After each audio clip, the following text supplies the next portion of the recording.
Sorry, you don't belong here. Not because of missing documents. Not because she booked the wrong room. But because the receptionist's eyes had already decided everything, that the woman in a slightly wrinkled shirt, worn-out sneakers, and dark skin could never possibly be a VIP guest. The Nairobi evening breeze swept along Kimathi Avenue, carrying red dust and the wild scent of rose blossoms. An Isuzu pickup truck slowed to a stop in front of Elanga Heights Hotel, located at the crossroads of urban rhythm and peak luxury. The truck door opened, and a woman stepped out, her black curly hair tied neatly back, a plain white shirt tucked into rolled-up khaki pants. She pulled a small black suitcase behind her, its wheels clicking softly across the marble floor. Zola Ndari. 36 years old. No makeup. No bodyguards. No designer bags. But her eyes, the kind that had witnessed hundreds of cross-continental executive board meetings, made anyone perceptive enough pause with caution. She walked into the hotel lobby and headed straight to the reception desk. A middle-aged woman in a mustard-brown uniform looked up without smiling, eyeing Zola from head to toe like she was scanning an uninvited guest. "Good afternoon. Can I help you?" the woman asked, her tone cold and edged with suspicion. "I have a reservation. Top-floor suite. Name's Zola Ndari," Zola replied calmly. The woman frowned. "What name? You booked a suite? Here? Are you sure you didn't mix up the place?" Zola quietly presented her ID and black card. The woman picked them up like they were something suspicious, muttering, "This card, is this real?" A male staff member beside her scoffed, "Someone like her booking a suite? Maybe she's just picking something up for someone else." Their voices carried clearly across the lobby, where a few guests were sipping coffee and working on laptops. Some turned to look. A young waitress, half hidden behind the bar station, glanced up silently. Zola didn't respond, nor did she retreat. She simply nodded. "If you need to verify further, I'm willing to wait." The woman called the floor manager. Minutes later, a man in a dark suit approached, his face visibly annoyed. "We don't have any booking under that name. If you don't leave, I'll have to call security." A sudden breeze slipped through the revolving glass door, bringing with it the scent of damp earth and distant car horns.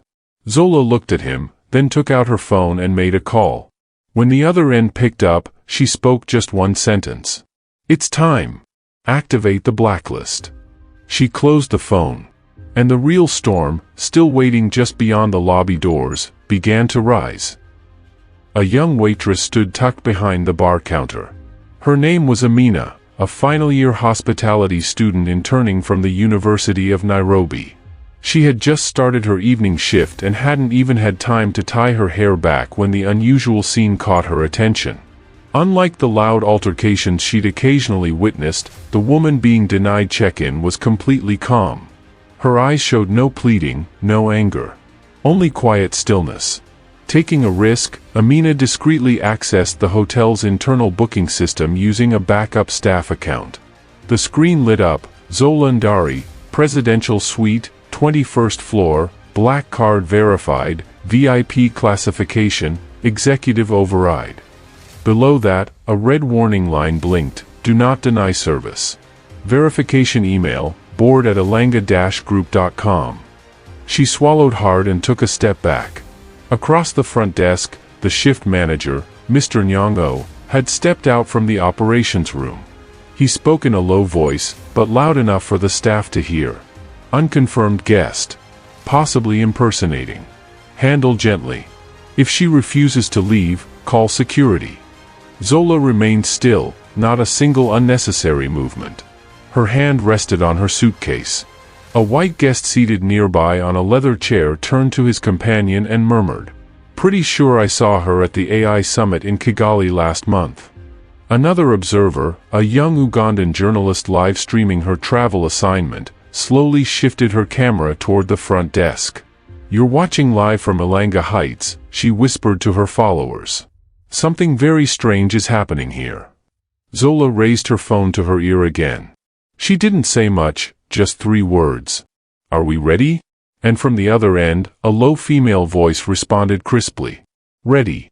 Waiting for your signal." A blue flicker ran across the control panel behind the reception desk.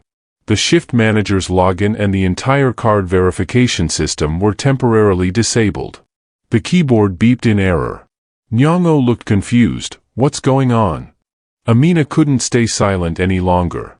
She stepped forward and leaned in, whispering into his ear. Her name's in the system. Verified at the highest level. I think we're making a serious mistake. Zola turned toward Amina with a warm gaze and gave a small nod. A quiet moment, but it spread, like oil across water, through a lobby long accustomed to complicit silence. The revolving glass door spun again, several new guests entered, pausing abruptly at the scene before them. A security guard started to approach Zola, but his phone buzzed. He stepped back. On the screen, executive-level guest. Stand down. Zola slowly stepped closer to the front desk. She didn't need to shout. She didn't need to prove anything. Everything was already beginning to unravel, layer by layer, under the eyes of witnesses who were slowly waking up. Zola's fingers glided gently across her phone screen. She tapped on a security icon. A message appeared, activate remote executive control. In an office in Johannesburg, her executive assistant, Lindy, saw the command instantly. Zola has activated the black code. Send the signal to the entire chain, she said to her colleague, as the server began encrypting and directing data live to Ilanga Heights. Back in Nairobi, the indicator light on the operations system turned orange, an executive-level alert. All access from mid-level accounts and below was restricted. Staff data, guest feedback, and system logs were transmitted directly to headquarters. Manager Nyong'o was visibly panicked. Who's doing this? This is a breach of internal protocol, he shouted. Zola pulled a document from her suitcase, folded it in half, and held it up. Ilanga Chain Founding Contract. Signed by Zola Ndari. I'm not violating protocol, I'm enforcing the policy I wrote myself. A long silence followed. Then, suddenly, the reception desk computer spoke in an automated voice. Local staff input suspended. Awaiting verification. Recording in progress. Amina stood frozen. Musa, the senior staff member, quietly stepped forward and bowed slightly toward Zola. Welcome back, Ms. Zola. I remember the first time you visited Ilanga in Dar es Salaam. You wore a beige shirt, reading financial reports at the bar. I've never forgotten. Zola nodded. Thank you, Musa. That day, you brought me a free ginger tea, without asking who I was. A soft chime rang out. The large screen behind the reception desk shifted to a new logo, the image of a bridge connecting two hands, the symbol of the Change from Within campaign. Manager Nyong'o panicked. This can't be. This is a setup. Detain her. But no one moved. A guest stood up. Detain who? The founder of this hotel. The Ugandan journalist raised her phone higher. The live stream now has over 4,000 viewers. Everything you do is being witnessed. Zola took another step forward. I've been turned away. I've been insulted. I've slept in my car just because I wasn't wearing the kind of outfit people expect in a 5-star hotel. I built Ilanga to change that. But today, you've shown me, change is not enough, without cleansing. The air in the lobby felt frozen.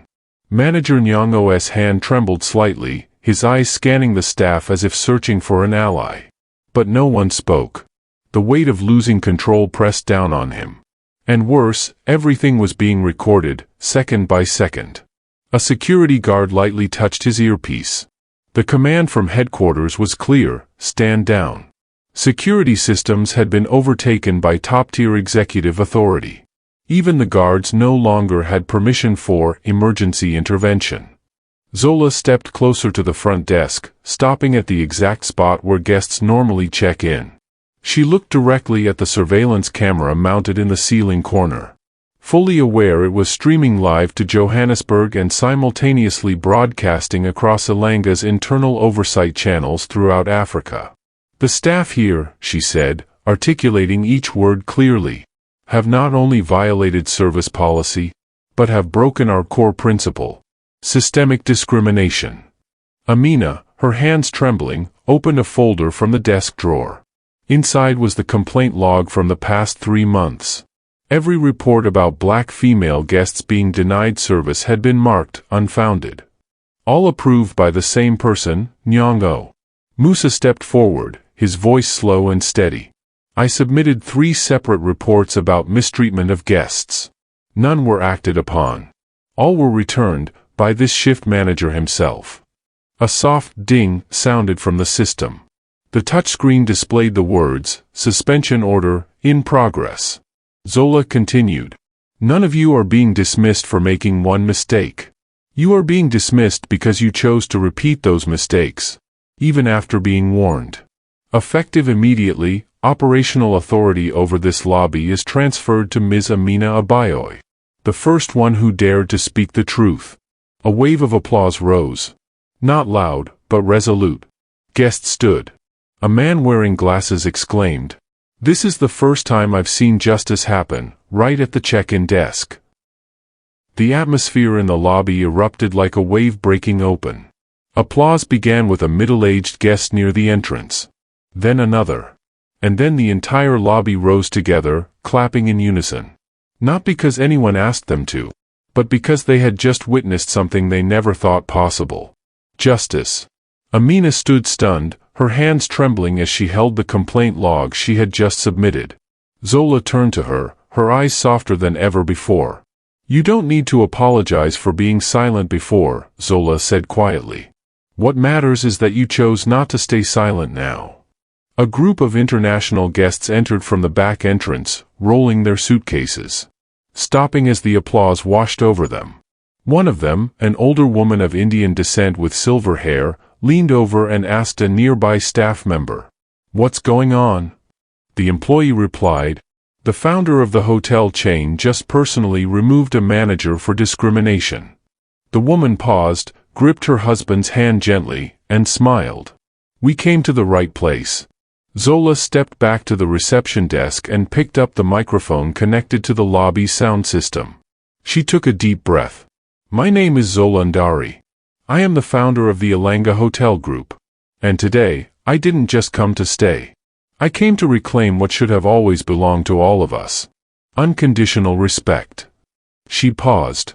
"From this moment forward, every internal policy will be reviewed. Those who were rejected or ignored will be contacted. Amina Abayoy will serve as acting general manager of this hotel until I return for the formal transition." Musa smiled gently, his eyes glassy with emotion. He turned to Amina and gave a slight nod. She bowed her head, silent tears falling onto her collar. Zola stepped away from the microphone, picked up her phone, and tapped a single command. "Send the press release. Attach full video and system logs." Several guests instinctively reached for their phones and saw the headlines already running live on major media channels. Hotel founder confronts discrimination in her own lobby, in real time. The applause continued, this time like the grand crescendo of a spontaneous symphony of justice. Beneath the golden ceiling, beside the glass doors where the Nairobi wind still blew. 3 months after the incident at Ilanga Heights, the seasonal winds from Lake Victoria still carried the scent of mud and tree sap into the heart of Nairobi. But one thing had changed forever, the atmosphere in the hospitality industry. Ilanga Heights still looked the same from the outside. Red copper roof tiles, wide glass arches catching the sun, and a grand lobby lit by sparkling crystal chandeliers. But inside, every step, every glance, felt different. Amina Abayoy was now the official general manager. Wearing a light beige suit, she walked the grand lobby as if she had never been the overlooked intern. Guests, regardless of skin color or attire, were now welcomed with genuine smiles, not silent judgment. A large portrait of Zola Ndari hung at the entrance, not as a CEO, but as a symbol. Beneath it, a bronze plaque read, "Where every journey deserves respect." Ilanga's internal system had been completely reformed. Each hotel in the chain now displayed a visible service transparency charter. All guest complaints had to pass through a 3-tier process: response, independent review, and corporate verification. Zola rarely appeared in public. She was busy leading Ilanga's reform initiative in countries like Ghana, Ethiopia, and South Africa. But every day, the internal network received a quote from her, sent to all staff as a reminder. No role is too small to deserve respect. No guest is too ordinary to be disregarded. A major financial magazine called the Ilanga Heights event the first soft revolution in African hospitality. Over 40 lodgings across the region voluntarily reviewed and revised their guest policies afterward. On the 100th day anniversary, Zola returned to Nairobi. Unannounced, without fanfare. She simply stood in front of the hotel where she was once turned away. Amina recognized her instantly and ran to embrace her. The lobby fell silent.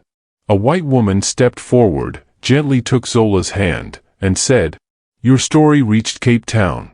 Thank you for not staying silent." Zola gave a soft smile. "I stayed silent for many years. But storms always need someone to open the door. That time, I was just the one who turned the handle." She stepped into the lobby. This time, no one stopped her. The breeze outside brushed gently against her sleeve. And the world inside, for the first time, truly belonged to everyone. If Zola's story moved you, leave a like as a show of support for justice. Follow us to hear more stories, where forgotten voices are heard, and truth is told in full.